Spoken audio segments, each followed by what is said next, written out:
প্রধানমন্ত্রী এবং মাননীয় রেলমন্ত্রী অশ্বিনী বৈষ্ণব সাহেবকে আমি বিশেষ রূপে আজকের এই খুশির দিনে আমি ধন্যবাদ জানাই।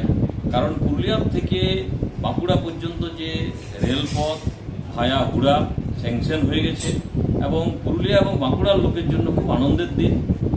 সেই রকমই খুব তাড়াতাড়ি আমরা পুরুলিয়ার থেকে ভায়া বান্দোয়ান হয়ে ঝাড়গ্রাম অবধি যে রেলপথের জন্য আমরা প্রস্তাব দিয়েছি, তার সার্ভের কাজ চলছে এবং তার সঙ্গে সঙ্গে রুটটাও কি হবে সেটাও প্রায় ফাইনালের দিকে গেছে।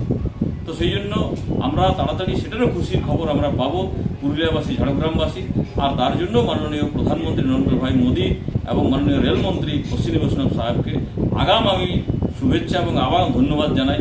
পুরুলিয়াবাসীর এই অসময়ে পাশে থাকার জন্য, পুরুলিয়াবাসীর যে অনেক দিনের স্বপ্ন, সেই স্বপ্ন পূরণ একটা করেছে এবং আগামী আরেকটা হবে, তার জন্য আমি শুভেচ্ছা জানাই। এই রেল পথের জন্য আমরা অনেক দিন থেকে চেষ্টা করছিলাম কি পুরুলিয়ার থেকে ভায়া হুড়া দিয়ে যে রেলপথ সেটা সেকশন হয়ে যায়। যেরকম আমরা চাইছি কি খুব দ্রুত গতিতে পুরুলিয়ার থেকে বান্দোয়ান হয়ে ঝাড়গ্রাম অবধি রেলপথ হয়ে যাক, এটা অনেক দিন থেকেই চেষ্টা চলছিল। স্থানীয় আমাদের অনেকজন রাজনৈতিক ব্যক্তিত্ব, ভারতীয় জনতা পার্টি, তার সঙ্গে সঙ্গে অনেক সোশ্যাল ওয়ার্কারও লেগে থেকেছে কি তাড়াতাড়ি হোক।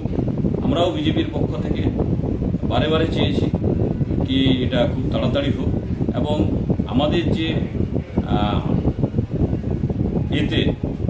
আমাদের যে আবেদনে সাড়া দিয়ে মাননীয় রেলমন্ত্রী, মাননীয় প্রধানমন্ত্রী এই কাজকে একটাকে সম্পন্ন করেছে, আরেকটা হওয়ার কথা। সেই জন্য আমরা খুব খুশি এবং ধন্যবাদ জানাই।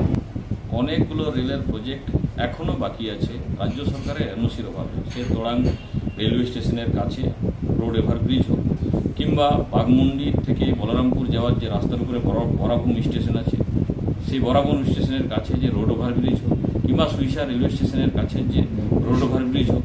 সেরকমই গোশালা মোড়, পুরুলিয়ার যে একপাশে মেডিকেল কলেজ, একপাশে আপনার সদর হাসপাতাল, তার মাঝের যে রোড ওভারব্রিজ কাজ চলছে, সেখানে তাতেও ইলেকট্রিক ডিপার্টমেন্টকে দিয়ে বারে সেখানে বাধা সৃষ্টি করা অত্যন্ত দুর্ভাগ্যজনক, অত্যন্ত দুঃখজনক। এই পশ্চিমবাংলায় যে সরকার চলছে, সে ডেভেলপমেন্ট তো নিজে করবেই না, অন্য কেউ যদি করতে যায় তাতে বারে বাধা দিচ্ছে। আমরা চাই এই যে এনওসি যে সমস্যা আসছে আগামী দিনে হবে না, কারণ ভারতীয় জনতা পার্টির সামনে যে সরকার হবে, ডবল ইঞ্জিনের সরকার হলে আমার মনে হয় সব কিছু সুষ্ঠুভাবে হবে এবং এতদিন ধরে যে কাজগুলো এখনো পর্যন্ত পেন্ডিং রেখেছে সেগুলো আগামী